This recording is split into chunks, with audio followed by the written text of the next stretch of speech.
It has to be about a goal of saying everybody should end up in the same place. And since we didn't start in the same place, some folks might need more. Equitable distribution. Giving resources based on equity, understanding that we fight for equality, but we also need to fight for equity, understanding not everyone starts out at the same place. So there's a big difference between equality and equity. Equality suggests often everybody should get the same thing. Well, that often assumes everybody started out in the same place, as opposed to equity, which is everyone should end up in the same place. And if you then understand not everybody started out in the same place, you understand some people need more. So we all end up in the same place. People in our country are having an experience that is not equal. Nor should you expect to. Nor should you want to. Nor should you hope to. Nor should you try and mandate that. Nor should you use the government to force it upon people. It's absurd. Now, why would I start off this show with multiple clips of Kamala Harris saying the same thing? Well, because the media is going to tell you that she is great and she's not a hyper-progressive, aka Marxist, aka communist. She's none of those things. But if you actually listen to this woman, and I know it's painful, believe me, I know how painful it is. If you actually listen to what she's had to say, she has been extraordinarily consistent ever since she's been a U.S. Senator, talking about equity over and over and over again, as if that is an attainable goal or even desirable if it were. It's absurd. It's totally against human nature. You should reap the rewards of your efforts. If you want to assist someone who comes from a broken home or didn't have a father there or whatever, comes from a place of poverty or drug addiction, if you want to assist them voluntarily, God bless. Yeah, I think you probably ought to. And that's it's a beautiful thing if you do so voluntarily. When you have government officials, particularly someone who's running for the President of the United States, that's talking about equity, it should trigger the brightest of red flags.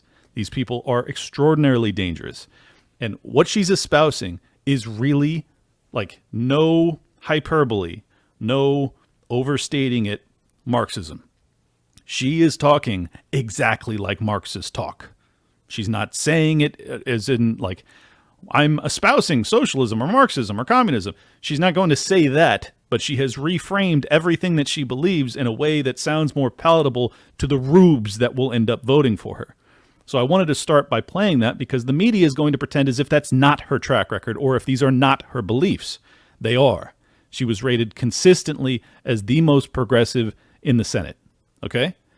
When she ran under the Democratic ticket, she ran hard to the left of Joe Biden. Joe Biden, not a good president. In fact, maybe the worst. But she would be far worse. And I say that knowing how high of a bar that would require. But if anyone could jump over it, it's Kamala. She is terrible.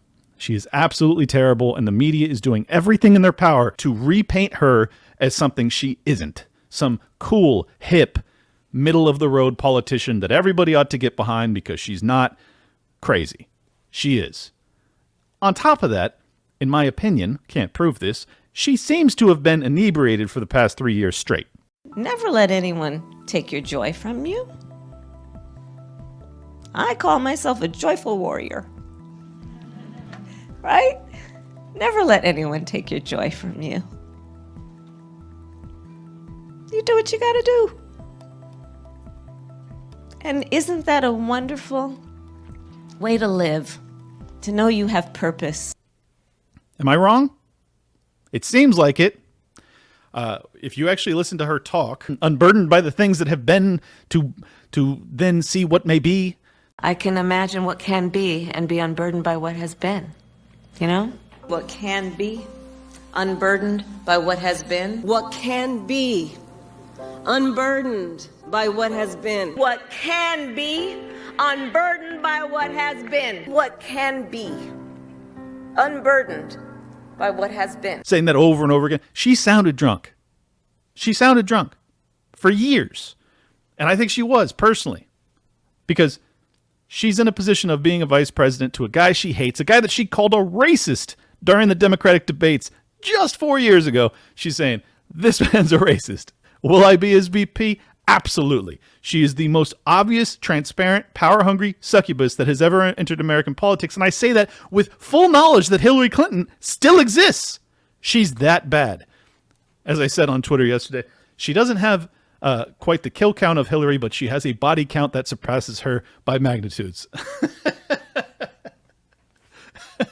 I'm proud of that one personally. It's going to get stolen by a lot of people, so I just want to be very clear. I did not steal that. That was my own original, and it's going to be appropriated. It's going to be utilized by a lot of people. That's fine. I don't care, but I'm just saying. I just want to be very clear. I did not steal that one. That was my own.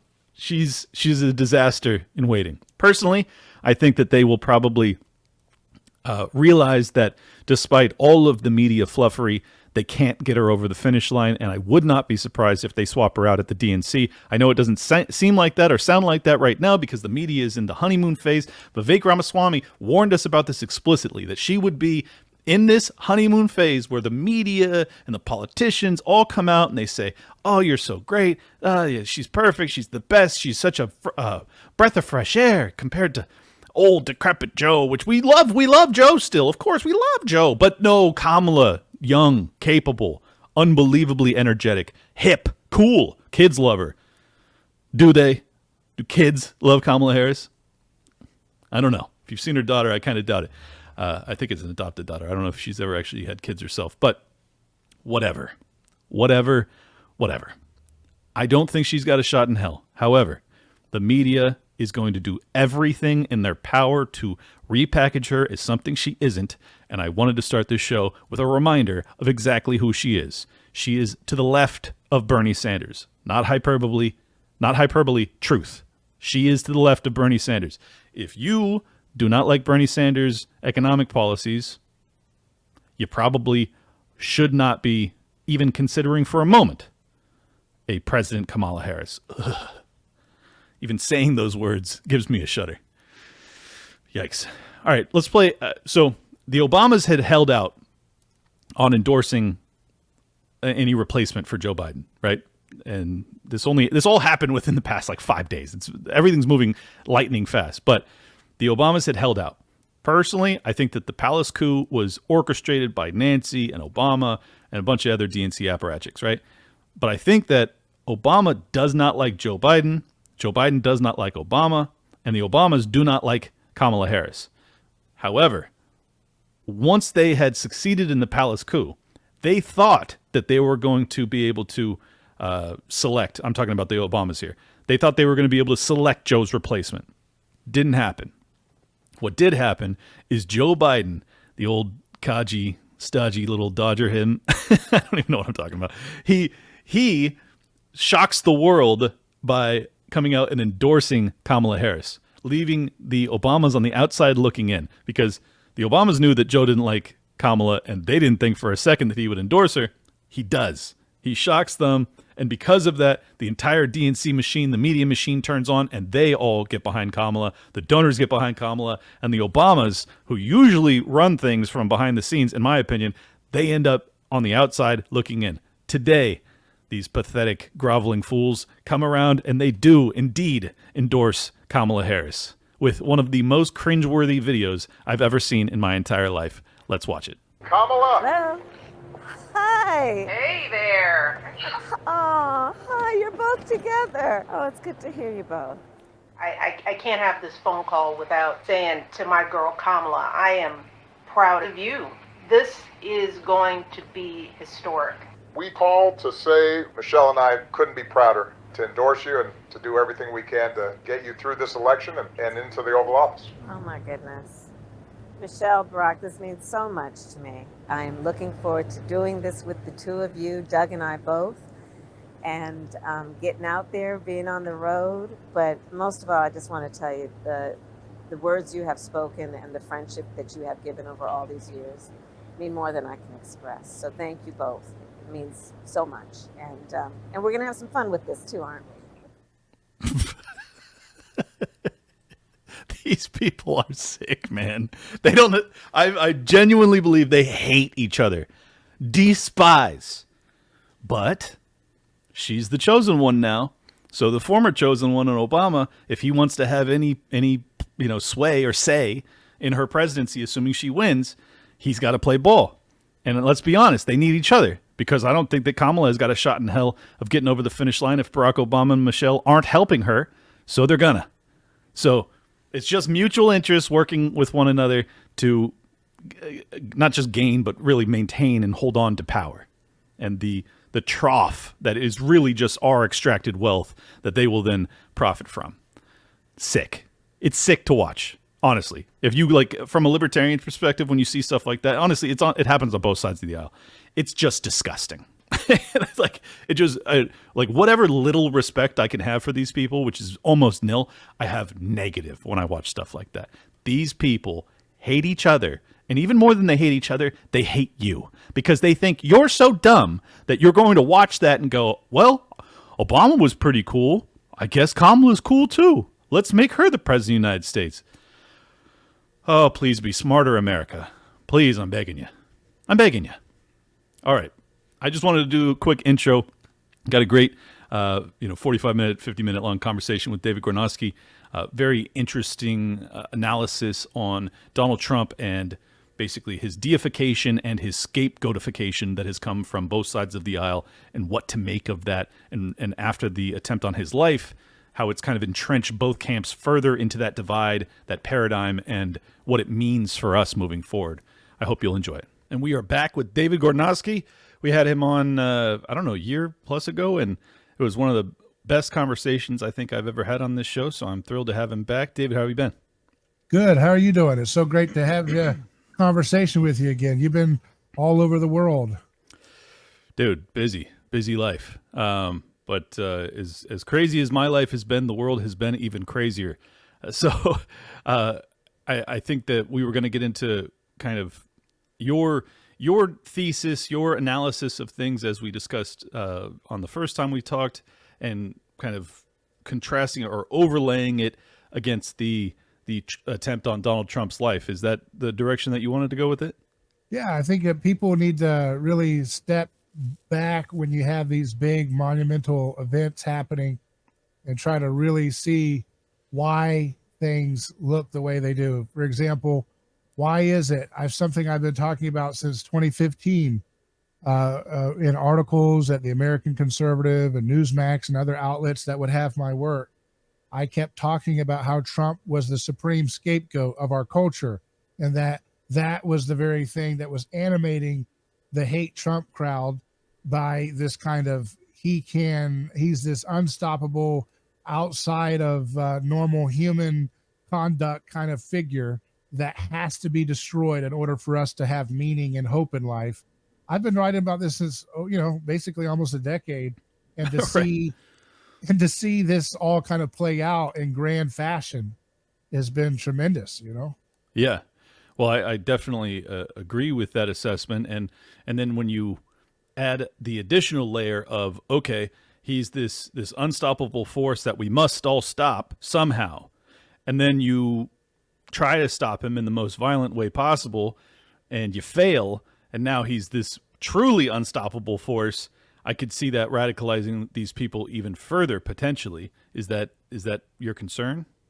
Yeah, I mean, that's kind of like what Rene Girard, the anthropologist that I pull from in some of my background, that the more you continue to resist the call to kind of throw and project all of your bad ill will onto your opponents, the more it backfires. And that's exactly what you see going on with this Trump narrative. It's like, well, he gets this near miss, and everybody, including the Democrats, say openly, we can't beat him. We're going to have to let him win because there's no way we can beat this guy. This guy's out of control. And then what do?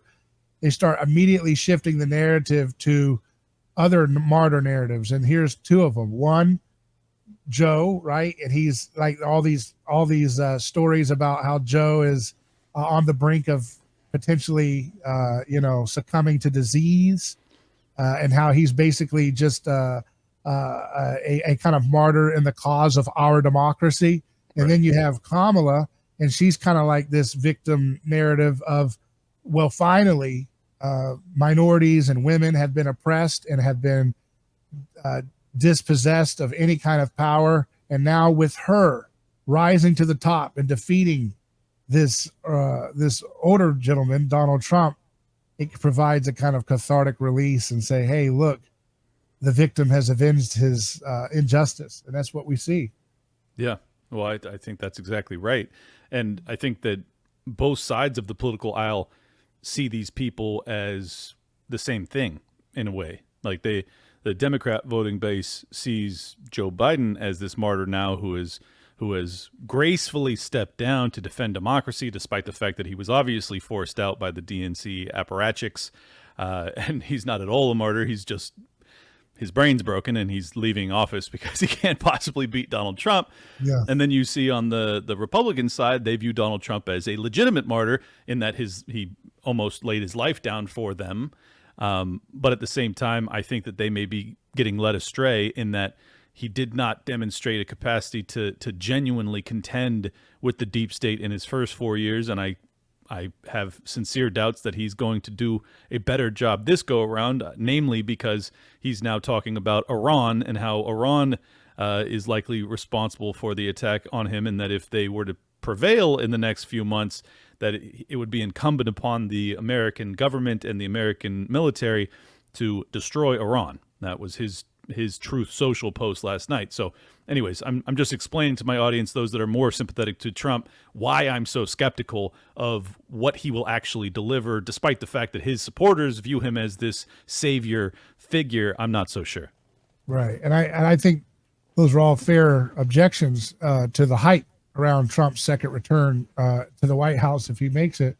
And I didn't like that Iran tweet either, although I don't think he, to be fair, just to push a little bit, I don't think he actually said that assassination attempt was from Iran. I think he was replying to a clip from Netanyahu saying, that he has heard that Iran is behind desires to assassinate him. And he was saying any kind of assassination of Trump, he put that in quotes, if that were to ever happen, should be met with wiping Iran off the planet, because of what a horrible, cowardly thing that would be, or whatever. And he was saying, if American people, if the government had any bravery, they would do that if that's what happened to me in the future. But I don't like that. Well, the reason I brought it up though is like, there's no actual evidence that Iran is actually doing that, and for him to put that out there blindly. Yeah. When I agree with you. I think he probably doesn't think that they were responsible for the attack on him 10 days ago. But like, why are you, after Netanyahu's record in particular, talking about how if we just topple the leadership in Libya, if we just toppled the leadership in Iraq, that there would be this groundswell of democratic, well-being that would spread across the middle. Everything this guy has told the American public and the American political establishment has been obviously empirically wrong, and yet Trump is still taking it at face value as if this is actually a legitimate threat from Iran. I don't know. Maybe it is, but I'm just saying there's no evidence that it is, and there's lots of evidence that they've lied about Iran over and over and over again, so I'm skeptical. Yeah. And it makes you wonder, will Republicans ever learn the lesson? Like you said, Netanyahu and those guys were selling us on going to Iraq and taking out Libya and Syria and anything that can move over there. And they've always wanted to go after Iran. And I don't understand. My entire life, they've wanted to go after Iran. And the thing that's irritating about the Republican MAGA populist types is they've learned along the way in recent years to be very skeptical of anything the FBI says or the CIA says or the media says about anything. And yet the one of the few things that they just get so stupidly wrong is anything that those media or agencies say about Iran. They go right back as if it's 2004 again, and they didn't learn anything. Yep. They knew that the FBI, they've learned now since then, the FBI is filled with corruption. They've learned now to be very skeptical of anything the CDC reports. They've learned now to be skeptical about a host of things, pretty much everything that comes out of the media and the government agencies that get a lot of the media's time. And the one thing they just default right back to factory settings of stupid is the Iran thing. Anytime, Iran might be, oh my goodness. Come on, at some point you have to connect that dot. That is not a hard dot to connect. It's like you fill it in the dots on those connected dot little things that people used to do as a kid on the little coloring book. And you've literally got one little dot left from this one to this one. You're like, I just can't make it. I think it's real. I think Iran really wants to get us. Oh my gosh. It's like, I don't even see that last dot. That last dot doesn't exist. Well, yeah, it's not just Iran, it's also Israel policy. Like those are the two things that, like, whatever the media says to them, no matter how outlandish, they will buy hook, line, and sinker. And this is why I'm so frustrated with not just the GOP politicians, but also the Republican voter base, the evangelical wing of it in particular, who believes that, Revelations and Armageddon and everything else, and Israel is the pathway to all of that and salvation and everything else. And it's just, it seems as if it's just impossible to shake them from that worldview. And, I get it. It's their religion, and their version of the Bible tells them so, and therefore that's what they're going to believe. But when it is taken into the political realm, and it actually has really dire financial consequences, not to mention the loss of human life, if there's a full-on war with Iran, it's going to be devastating. I mean, it's not apocalyptic on the level of a hot war between Russia and NATO, but it is absolutely devastating. But it would involve Russia, which would then activate NATO, and it would be a World War III. Just if we had a hot war with Iran, it would go very easily. I agree, because they've got enough. They've got enough pull with our Russia and these other folks that they wouldn't go along with just letting that get mowed over like Iraq. That's not going to happen. Well, and similar thing happened with Syria. A lot of people aren't familiar with this, but Russia assisted Syria in major ways. And this is, in my opinion, that's the reason that Putin became public enemy number one, is because he came to Assad's aid against the will of the U.S. State Department, because they very much had decided that Assad was going to go. I don't know if people have looked at the news lately. Assad didn't go. Assad is still there, and that is a huge win for the Putin side of the kind of the axis that we're split between. Is like you have the NATO-led West, and you have the Russia, China-led East, if you want to put it that way. But they've now got North Korea, they've got Iran, they've got a bunch of countries in Latin America, and many others that have all kind of signed on to this oppositional alliance. And it's dangerous. I mean, this is kind of the natural progression from the unipolar moment of Western America-led foreign policy and global dominance to a multipolar world order. But can we make that transition without it coming to a head? I'm not so sure.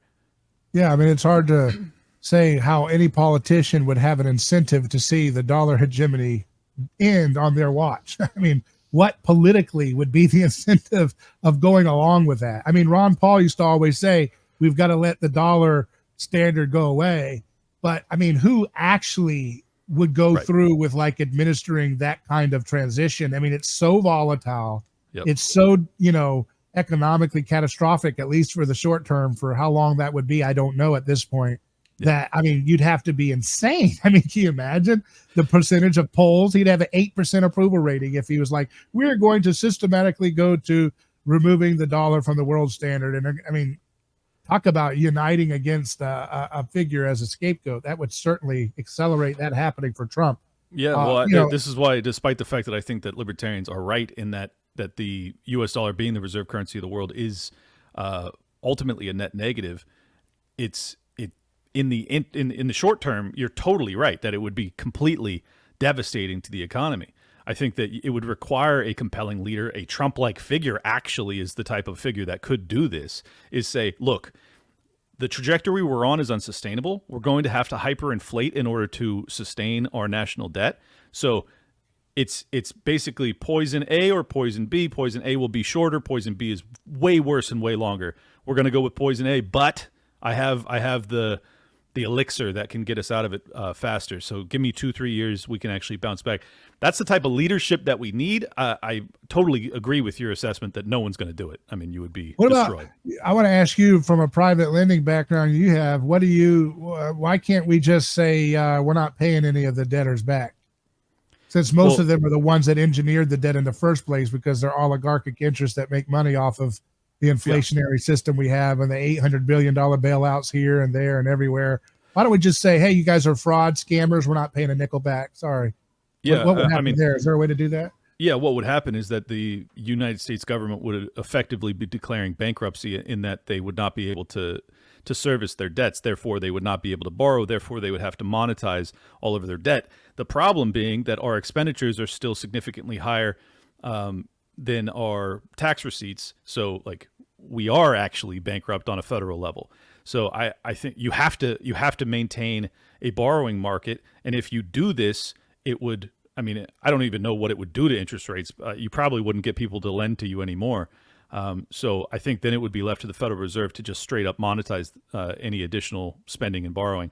So it would be bad. It would be inflationary. I think it's inevitable that we're going to go either that route where we default on it or we hyperinflate to sustain ourselves into oblivion. How would hyperinflation work if we allowed people to offload the gold and silver as a legal tender outside of that hyperinflationary dollar? Could people just kind of jump off the Titanic into the lifeboats of gold and silver based bank accounts, or would that stave off the deleterious effects of hyperinflation if everybody could get on a lifeboat of a commodity based currency as a hedge, to download? Yeah. I mean, yes and no. The issue is that if you signal that at all, the price of gold, silver, precious metals, hard assets, everything will skyrocket in terms of fiat pricing. So, like, if the U.S. government announced that and they were saying, well, we're going to give you this lifeboat of being able to transfer into gold, silver, whatever, the price overnight would just explode. It would be 100 times, 1,000 times more than what it is today. Because you're talking about trillions of dollars that have to roll over. Average person have to have like copper or something, some kind of probably. I mean, there's not enough supply of these metals to go around. So I thought wait a second. Now I'm not. I thought that was always pushed back by the Tom Woods and the Austrian economists when they hear that. I've heard that, and I'm sorry, it's been a while since I heard their arguments about this, but I thought they always said that's a myth, that there's not enough commodity gold and silver and so forth to support. Well, not at these prices. Not at these prices. Yeah, is what I'm saying. Yeah. So the price would be astronomically higher than it is today. Yes, I mean, so copper would have to be your dollar, and then like silver would be like your $100, or are we talking $1,000 an ounce? Silver is what we would deal with. Well, it's around 35, I think, or 30 or so. So, yeah, I mean, it would be hundreds for sure, if not thousands, for an ounce of silver, I would guess. I mean, we're talking about trillions of dollars that are having to convert from U.S. dollars into gold, silver, whatever else. The amount of demand that would immediately throw into that market would be extraordinary. I'd have to actually get out charts and try and figure this out, but it's just top of my head. There's no way I can guess at it. It would be huge. That's why the presidency, look, I have I think, again, short term, there could be some good things that Trump could do. Definitely that Kamala Harris, would do a lot of worse things on some levels.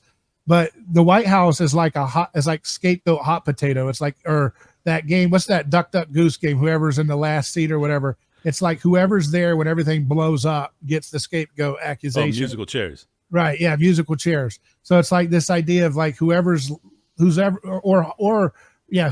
left in the hot seat is the one that loses.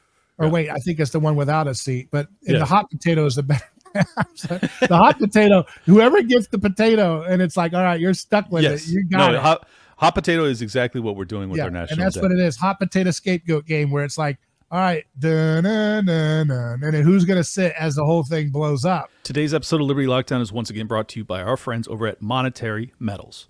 You can unlock a 12% return on silver. Are you ready to start building wealth by putting your precious metals to work? Silver isn't just a precious metal, it's a tangible asset and a great way to diversify any investment portfolio. And with Monetary Metals, you don't just own physical silver, you own silver that works for you to generate more silver, growing your total ounces over time. Right now, you can earn 12% annual interest on silver paid in silver in their latest offering if you're an accredited investor.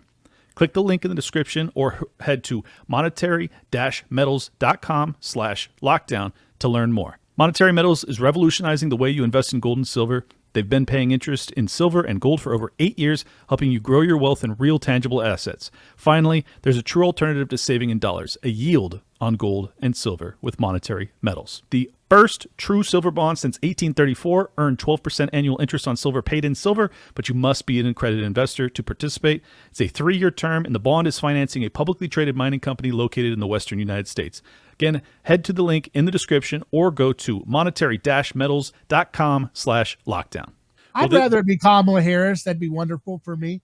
Yeah, well, of course. I don't want anybody to be scapegoated, but I mean, if it's going to be an emblem of the official regime's preferred branding, I'd like that to take the hit instead of the supposed populist, directionally more market-friendly brand of the Trump. I could not agree more, and this is why I am concerned. I have no hard evidence of this aside from the fact that Donald Trump is credited with passing the most recent $95 billion foreign aid package to 3 proxy wars overseas that we shouldn't be involved in. And that tells me maybe he's playing ball with the deep state and the military industrial complex and everything else. And now that they're going to basically allow him back into office, that's the best evidence I have of it. But then they took a shot at the guy, which makes me say, okay, maybe not.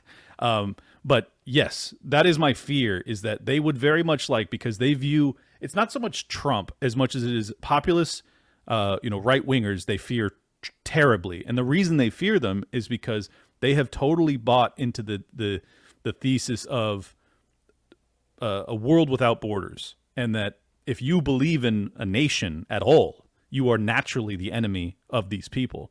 And I think that whatever you feel about Donald Trump, his supporters very much believe in a nation, and they very much believe in borders, and they do not want those people to have political power. So yes, they would love to have the entire debt apocalypse come crashing down on Trump's second term so that they could point at and say, see, this is why we have to go with the Democrats for the rest of the time. And then the Kamala Harris or whatever on steroids would come in and say, see what happened? We need to outlaw white men, are not allowed, or something vicious. Yes. I mean, that's what they're going to want to do. Anything they can to weaponize hate. Because at the end of the day, politics is the art of managing the madness of crowds. That's it. Mm-hmm. And so that madness of crowds ends up eventually eating the avatars of these political figures alive eventually. It devours them because it's an insatiable, raging inferno of hellfire that cannot be fully managed. It can only be kind of, for a while, mitigated, right? The madness of crowds is what this system is all about, stoking and dividing people and making people hate other people and making people resent other people. I happen to believe that we can transcend all of that with radical innovation. I think if we had energy too cheap to meter that was ubiquitous, where you could have, let's say, 24/7 energy panels that don't require the sun. You got panels all over your house, all over your walls, that are safely harvesting ambient energy, infrared energy in a very efficient way. So you don't need to live in sunny Florida or whatever. You can live in an ice tundra. You can live in a cave and power your HD TV and your washing machine in a cave in Africa. It doesn't matter. If we could have that level of energy density, which I think is very possible, that's why I'm floating that, because I've been looking into this stuff, that I think that would be the calculus, the game changer, the 0 to 1 moment, whatever you want to call it, that would allow us to bypass the absolute pain of a hyperinflationary situation like what you described. If we could have an offload to a safe currency and at the same time have an abundant sea of energy unleashed that's decentralized and off the grid, and everybody can use it cheaply, safely, pollution-free, and pretty much endless, I think that would be the game changer that it would allow us to basically come out of the rubble like a phoenix, Yeah. Well, I think actually that's true. What you would need is just a productivity boom that is so extraordinary it offsets all of the productivity loss that would come from a debt, deflationary crash or hyperinflationary experience. But yes, I think that would be it. And I think that if you had an unlimited energy source along with artificial intelligence, that is the type of quantum leap in terms of productivity that would probably be able to lift us out of anything. But it simultaneously creates an entire new list of problems in terms of what the hell do people do? We have all of this, cheap goods, whatever you could possibly imagine. But at the same time, human labor now becomes less necessary. And I think that'll be interesting. And I think we may actually be approaching that point. Well, a lot of this, and this is what I do on my show a lot, is I connect not only the anthropology, like I talked about earlier, but also the biological and metabolic aspects. I have a new piece out at Raw Egg Nationalists' magazine called Man's World. And it's called We Need a Ray Peat Summer. Ray Peat was a biologist and a nutrition dissident that I got to know on my show years ago before he passed. But he was a brilliant systems thinker. And he talked about the importance of the thyroid and metabolic health. And he talked about how so much of our food, and this is a common trope, but to really zero in on the mechanisms of what's going on is what's so breathtakingly awesome, is that so much of our lives is run on the stress hormones, right? We're running on cortisol, we're running on adrenaline, we're running on built up serotonin, and we're running on estrogen. Men and women are. All of these things are a cascade of stress hormones that our body uses to basically get by when times are difficult. And times are artificially difficult because of the tremendous amount of toxins we eat, particularly seed oils, industrial seed oils. This is something I've been talking about again before it was cool. 2018, I was hitting that on the news radio every day. And now it's become a big thing. But the point is here's what I'm getting at. If we can get people's thyroid and their metabolic health, and I'm not just saying that everybody has to look jacked. I'm just saying if you're literally feeling a high thyroid experience, you're going to feel euphoric.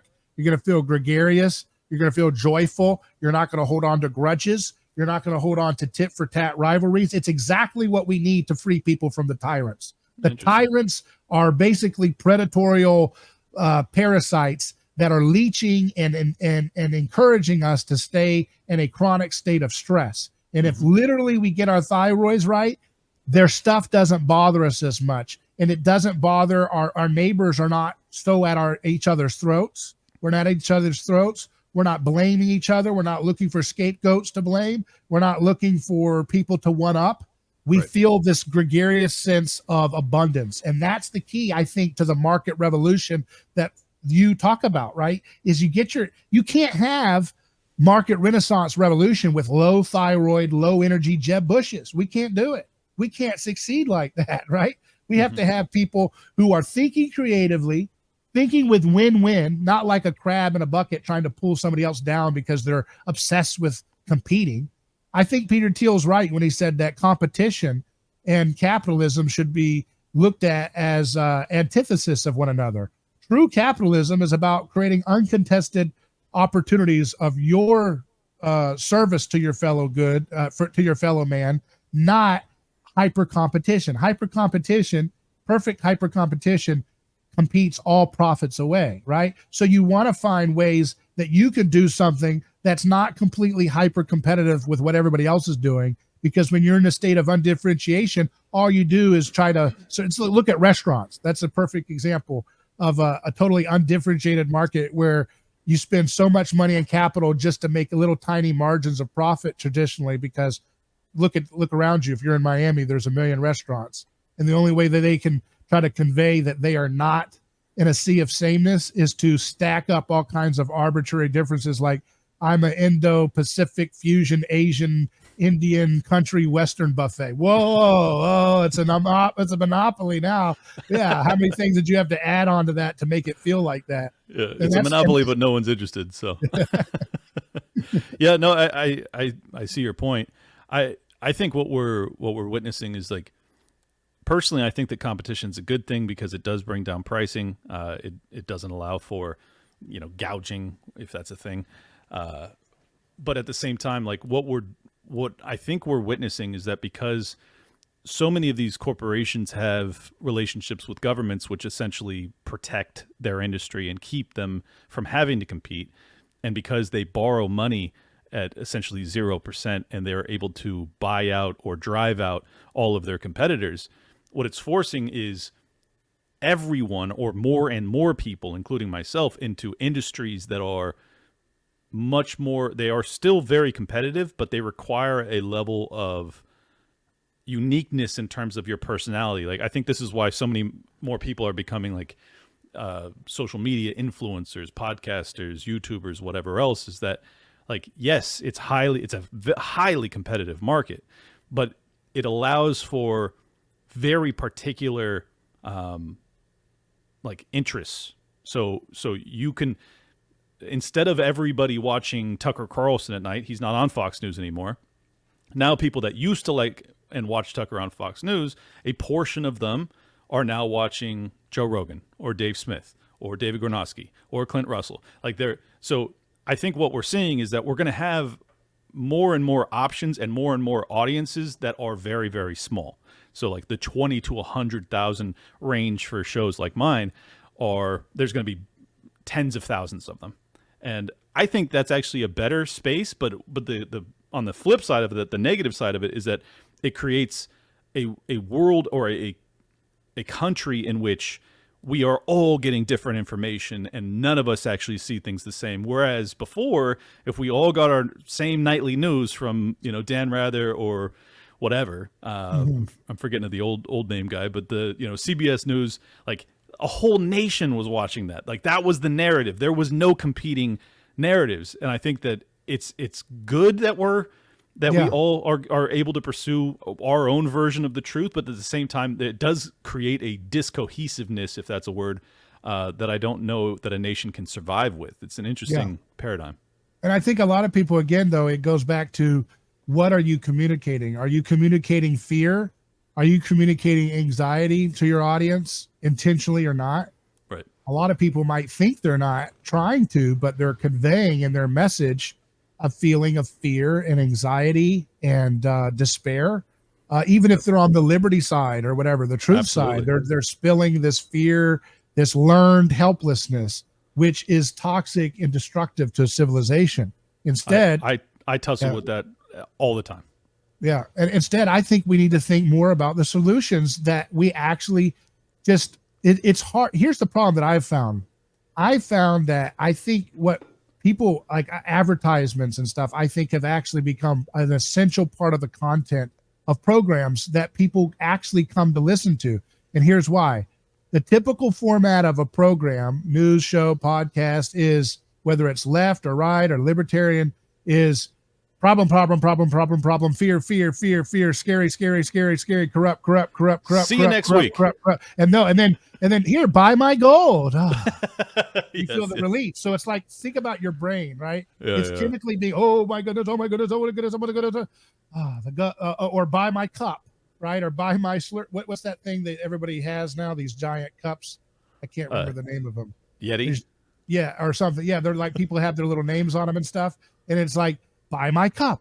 And then what does that do? Yeah, Mug Club. Yeah. So physiologically, as the viewer, you're getting hit with stress. And then ad break, dopamine. Here's your solution. And that's, I in some ways, look, I don't want to be lecturing, but I feel like in some ways it's kind of dishonest and disingenuous to do that to people, because if you're really ethical, you shouldn't want to create this sensation of deep despair and anxiety that is always translated to, well, purchase this product and you get to be one with me in our solution. Now, that doesn't mean that obviously sell stuff, but I think the vast majority of the things that people sell are actually not really helping them and not really helping their audience as they, pretend to do. But my point is that think about that as it pertains to what we can do as role models. If instead of setting a signal of fear and despair, which is then released cathartically by the ad, I think we should give a little bit more of the cathartic release in the content itself, which might mean you don't get as good ad product sales, right? Because you're going to discharge some of that negative energy through your message. And then when you get to the ad, maybe your sales are not quite as hot. But you still, you did the right thing by your audience, right? Is that you gave them something to like stay out of debt or whatever other things, that stay out of seed oils. Give people something that they can tangibly own to give them a sense of courage and bravery to get up and go in the morning, I couldn't agree more. And I deal with this, or this is a challenge that I think that everybody in my space has to deal with, is that we're talking about really serious stuff and in really trying times and like potentially really dangerous times. But can you convey that in a way that still lends towards inspiration and hope? And it's like, but I'm still a human being, and there are shows I've put out 100% that are like just pants shitting scary. Like they're just scary. But I like at the end of the day, like I'm a very hopeful and optimistic person. So despite the fact that I talk about some really scary stuff, I think that comes across. I agree with your assessment though, that like when you have advertisers, like I have advertisers that for gold and silver and things of that nature, that it does probably lend to a better conversion rate. If you're like, hey, the economic implosion is coming, it's imminent. Well, here's your lifeboat. I got your lifeboat. Just buy this.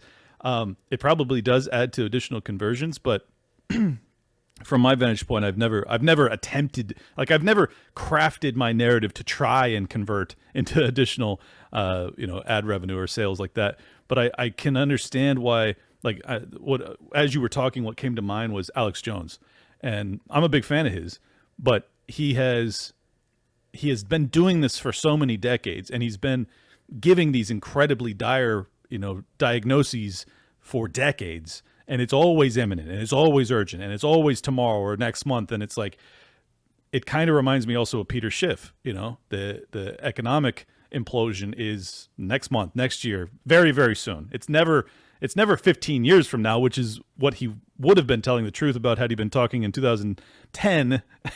but he's been saying it's next year. Like I'm confident. But I also have this gold and silver product that is your lifeboat, so you'll be fine.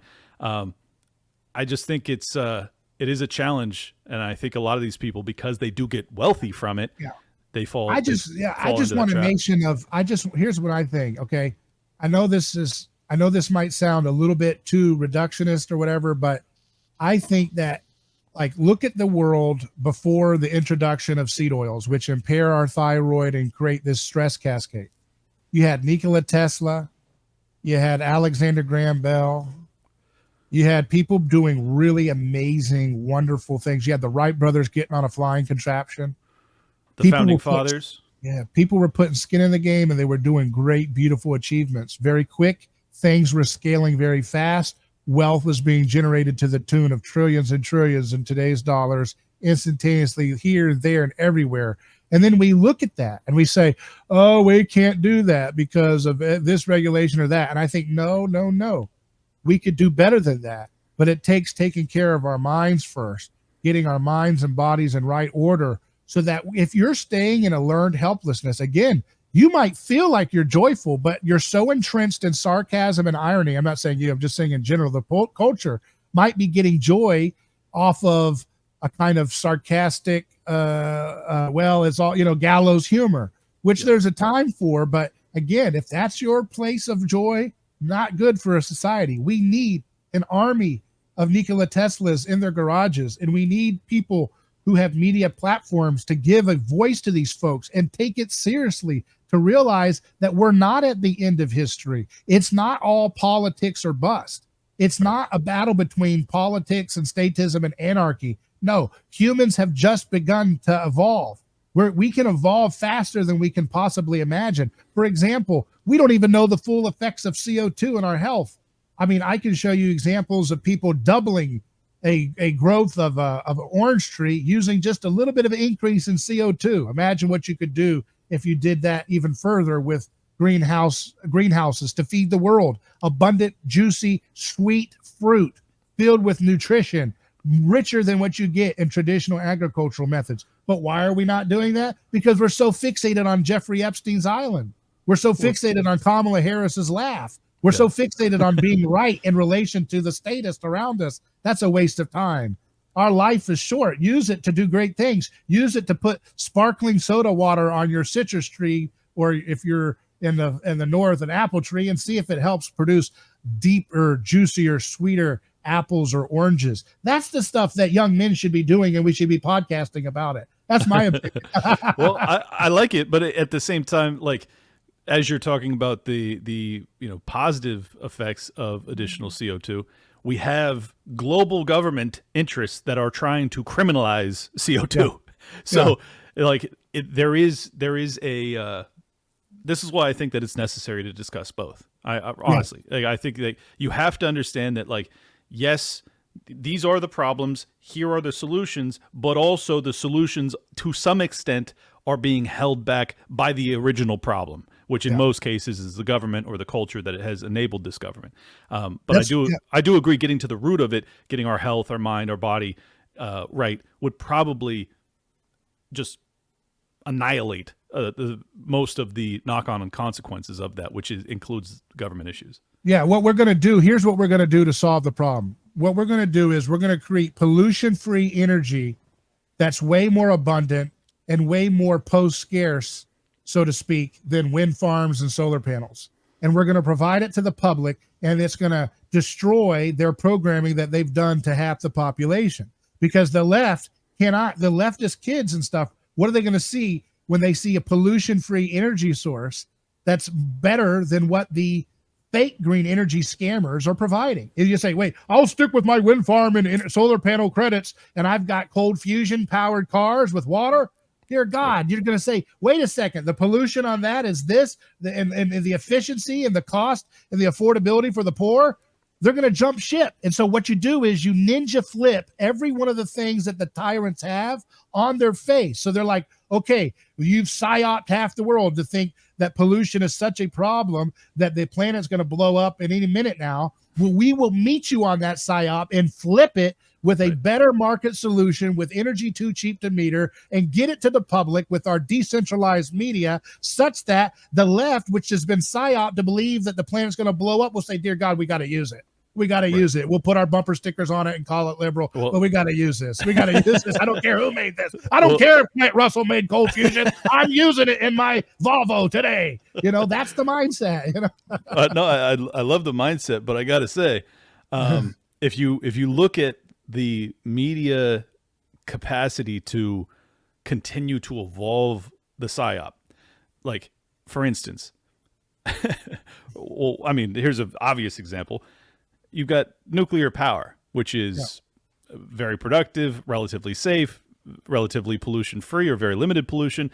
And they've convinced their base, which also believes that the world's going to blow up because of CO2, that nuclear power is not the pathway we ought to be endeavoring upon. That's pretty remarkable. Then you add to that the fact that Kamala Harris has been basically a disaster and a non-entity as the vice president.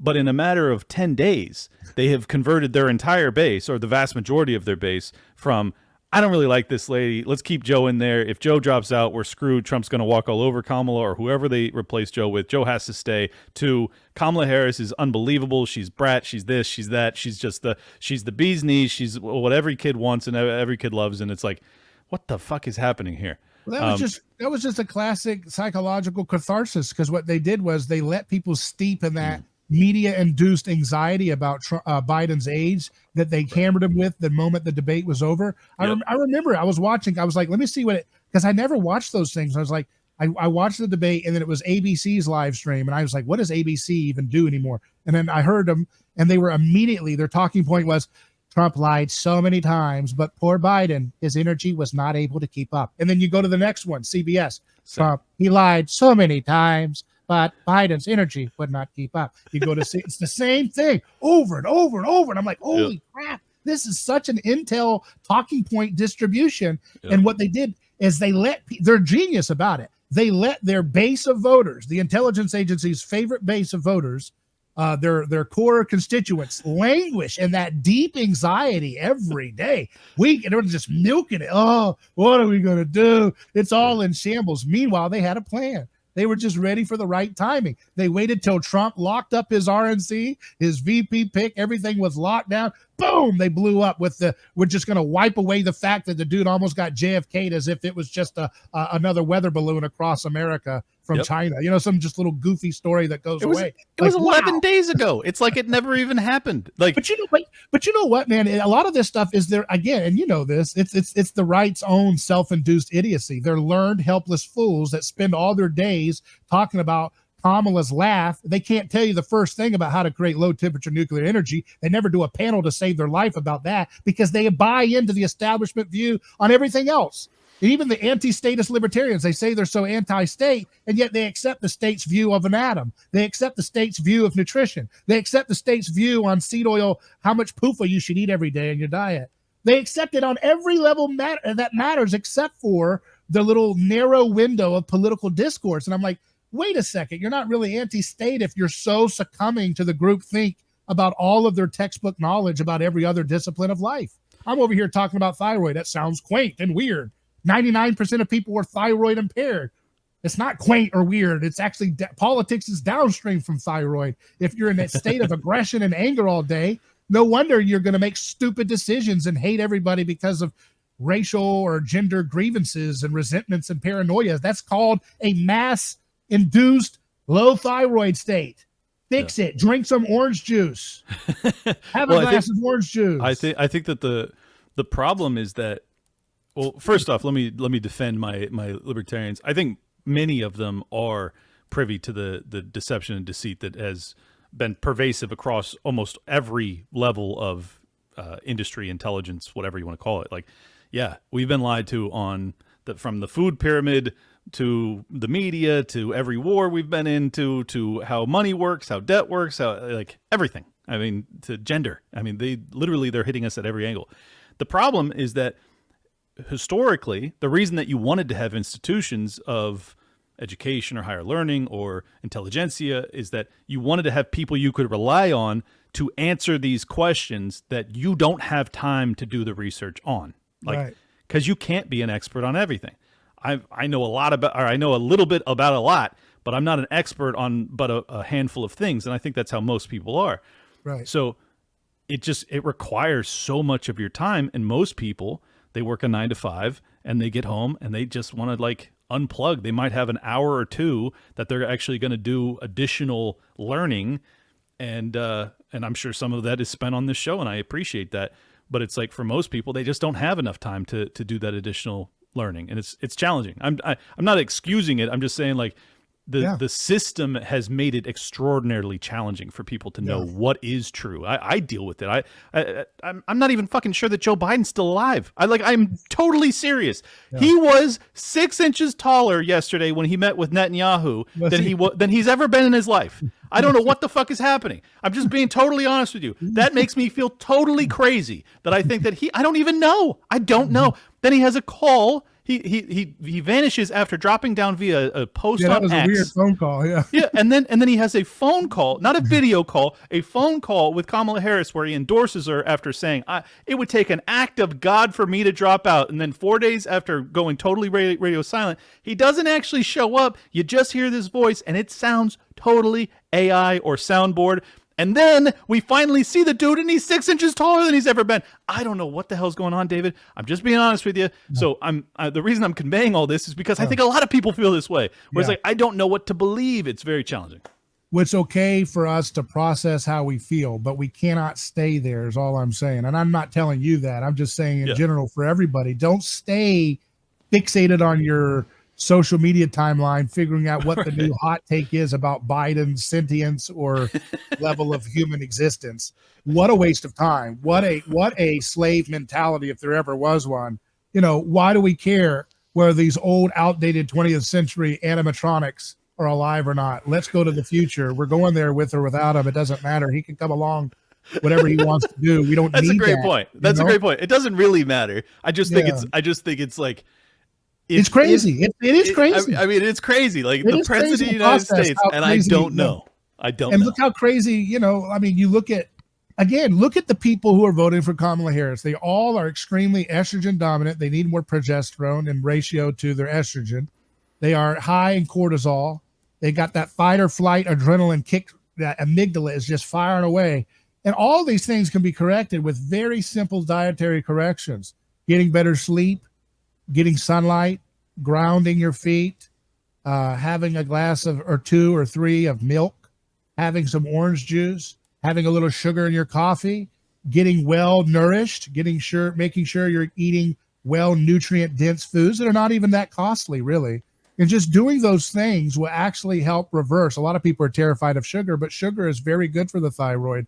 And sugar helps your thyroid actually come alive. And I think that's one of the big blind spots of the anti-establishment world is they still hate sugar by and large. And, you know, you got a lot of people in the conservative and libertarian world that are and I was one of them, so I'm not preaching to anybody, but I was a big, long time advocate of the effects of ketosis and carnivore, and I was having all those guys on keto diet for like 3 years. I got to say though, it did get me in the best shape of my life. I don't know if it does. It'll cut your weight fast and everything, but the problem is that sometimes it impairs your thyroid long term and it creates high cortisol permanently, and it takes a long time to reverse it. So interesting. Those things can create what your mind's capable of even handling energetically, is what I'm getting at. Because you got to remember, how did you feel when you were a kid? That's when your thyroid was very vibrant.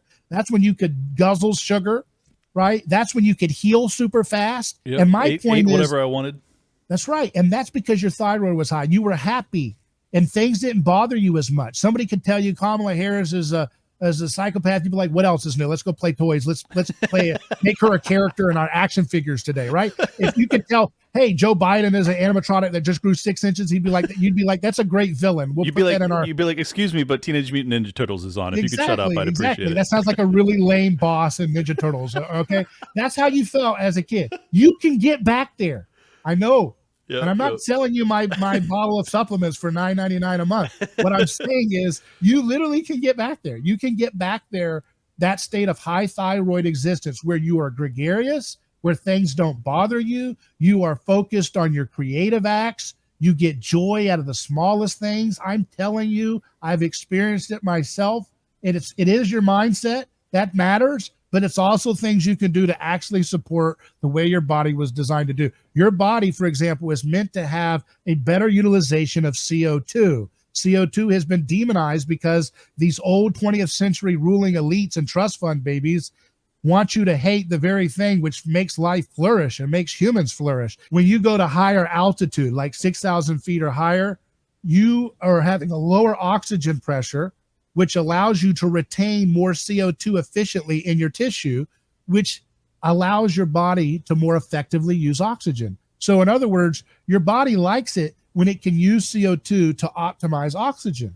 And this is what's interesting about this, and you would like this as someone who does business and you deal with facts, is that life insurance actuaries understand that typically the highest average lifespan for people in populations is at higher altitude. So when you get 6,000 feet or so, or even a little less than that, you typically have dramatically lower rates of obesity, heart disease, cancer deaths, diabetes deaths. All those things drop dramatically when you're the higher altitude you go. And you think that's correlated to lack of oxygen? Yeah, the lower oxygen pressure allows your body to retain. It physiologically changes. It elevates your thyroid. So that's why people notice when they're climbing higher altitude, that the higher they go, they feel more enlivened sometimes if they're physically healthy. If you're unhealthy, you can have some altitude sickness. But if you're healthy, your metabolism actually increases, your thyroid function increases, and you feel like this weird feeling of like, man, I can keep going. The higher I climb, the more energetically I feel. And that's an experience of being able to more efficiently use CO2, which helps your body heal and deal with stress way more efficiently. So that's why your body's very adaptable. It doesn't surprise me. I've never heard that, but it doesn't surprise me that would be the case. Well, that's why people go to train in high altitude places like Leadville, Colorado, is 10,000 feet, highest altitude town in America, where they train these elaborate training athletic competitions, because it's such an efficient way to train your metabolism, because your body is able to handle higher stress loads of endurance running. That makes perfect sense. I'm a huge fight fan, boxing, MMA, everything. And these guys always train at altitude. And I've always just assumed because it makes it so that then when you get to ground level, it feels as if you have a tremendous amount of energy, or not, I should say ocean level. It feels as if you have a tremendous amount of energy because your body, I'd never really thought about the mechanism as to why, but the obvious answer would be that, well, it's because your body has become more efficient at its oxygen utilization, that at altitude, you were able to go 10 rounds. Of course, at sea level, you're going to be able to go 20. I mean, you're going to feel it as if you could. Yeah. Studies have shown that if you just get even a month or two of high altitude living, just sit out in the lawn and walk gently to the mailbox and back and just enjoy yourself. Just breathing that in physiologically has a year of progress. Mitochondria development goes through the roof up to a year after just being at altitude for a month. So that's an example of just thinking outside the box. Get your mind clear. Broda Barnes was a doctor who wrote in the 1970s a book called Hypothyroidism, the missing, like the undiagnosed disease. And this is in the 70s, before seed oils had been as badly introduced as they are now.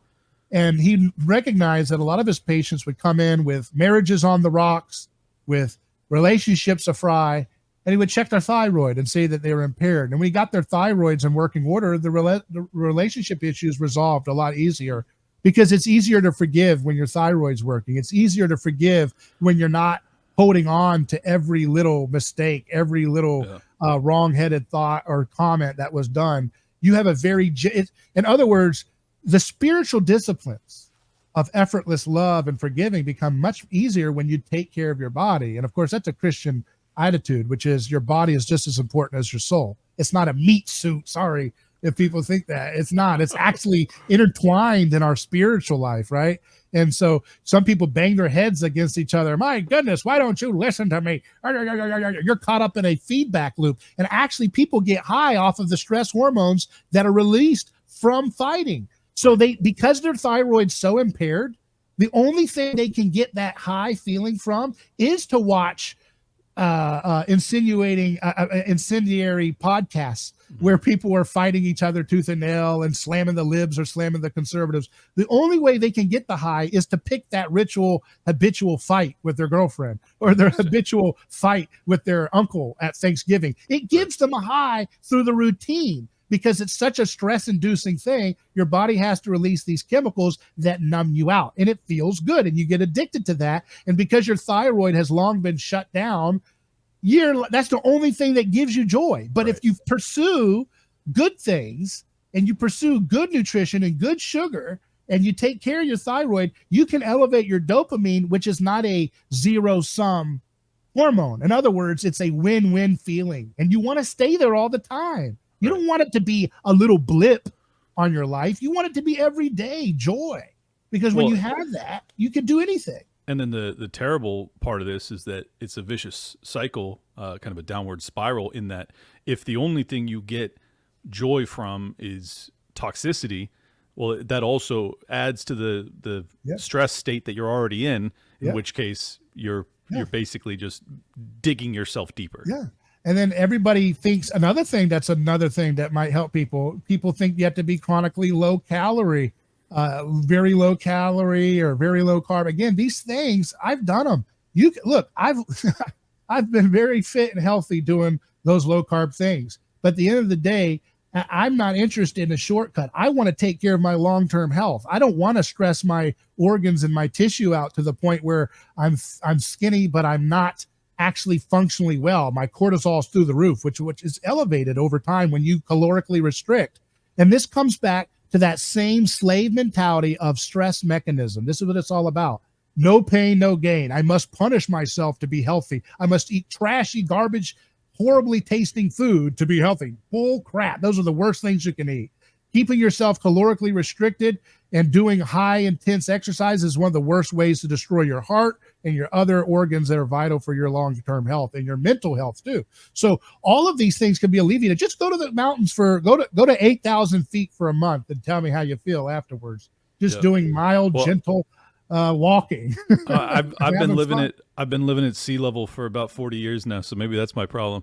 But I will say this too for myself. I'm a Nordic guy in Florida all my life. Dear God, what have I been missing out on? Exactly, dude. I went from San Diego to Miami, so I've been right by the ocean the entire time. But I will say this: even without having elevation and additional CO2 and oxygen reduction, what I found for me the happiest years of my life probably was playing beach volleyball. It wasn't just the community. It was also, the community was a huge aspect of it, but it was also just I would play 7 hours straight, and I would do this 3 days a week. You're hanging out on the set of Baywatch. Of course, you're going to be happy, Clint. Yes, come on. Yeah, well, exactly. Surrounded by beautiful women, beautiful people broadly, and also the community aspects, and also the sun. You get the vitamins from that. Yeah. And then the additional, chemical reactions from exerting yourself physically for hours and hours, and just like endless energy, which is, I think, what a lot of people feel like is not a possibility for them. Like, oh, I could never work out for more than an hour. Yeah. And I'm like, no, you could. If you found something that you loved and you enjoyed and you paced yourself to a certain extent, you could do it 5, 6, 7, 8 hours. I mean, maybe not right away, but give yourself a couple months, you'll get there. And with that, I think that it puts you in a much better state, emotionally, mentally, physically, everything. So anyways, great advice, David. Thank you so much for coming on, man. Tell people where they can follow your work. Yeah, just our podcast is under my name, David Gornoski, on all podcast platforms. And you can follow me at David Gornoski on X. Our website's on neighborschoice.com. And Clint, it's always great talking to you. And let's do it again sometime. Sounds good, brother. For anybody who wants to support my work, go to on X at Liberty Lock Pod. You can subscribe there. I'll follow you back. Liberty Lockdown on YouTube, Rumble, everywhere else. Thank you guys so much. We'll catch you soon. Peace. Welcome to Liberty Lockdown. Please scan your barcode. Your liberty ain't gone, but yeah, it's on hold. Where did it come from and where did it go?